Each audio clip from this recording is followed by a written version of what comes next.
A lot of what we do can be hard. You just learn to rely on your friends, rely on your crewmates, talk about things, and get through it and on to the next one.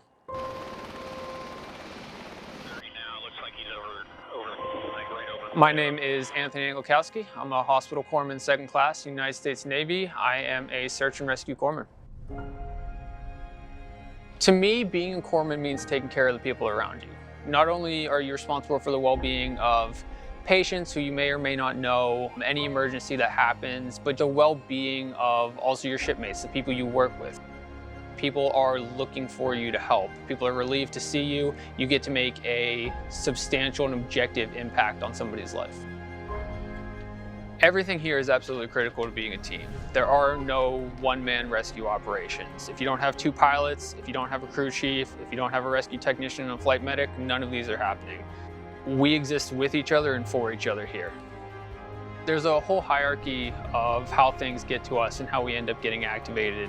If the ground mountain rescue teams cannot do it, and pretty much if everybody else turns it down, it comes to us. When the altitude's too high, or the weather's too rough, or the mountains are too close, people call the Navy.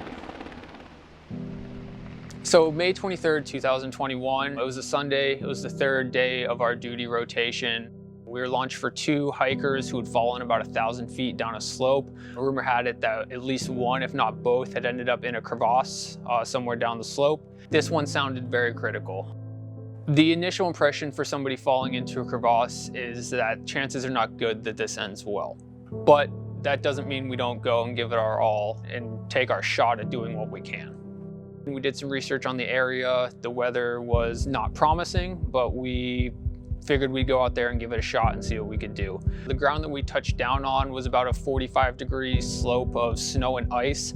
We ended up using ice axes and the litters we were carrying as anchors so that we could traverse about 50 yards across the slope to where the subjects were. They report that the second victim went down the hole. That's about 10 yards off to my side. It's about, 2 feet by 2 feet, and there's a waterfall running through it from the snow melt. So it's a pretty grisly looking scene. If there was anything we could do about it, I had no intentions of leaving her on the mountain that night. The ground rescue guy was very, very cold from the waterfall. I swapped places with him and I got back in on the second rope. I was able to get myself under the ledge behind her and use my body to force her out over the ledge so that they could then pull her up. They got her to a ledge in a safe space and then came back and recovered me. Not every rescue has the exact outcome that you want it to have. Not everybody survives every injury, and not every situation allows you to get all the people that you want to get. But we do what we can. This wasn't a fantastic outcome to this mission, but we were able to pick up the other injured subject, get some good Samaritans off the mountain, and utilize the ground rescue team both in and out to make sure that we did everything we could. I hope that when I'm done here with this tour, people maintain a standard for medicine. I always encourage people to want more, to do better, to train harder, and I hope that that standard and that expectation exists long after I'm gone. I try to help wherever I can and whenever I can. It's the same thing I tell my son every day when I leave for work. It's be good and do good. And I figure as long as I go out there and I continue trying to be good and trying to do good, I'm on the path that I want to be on.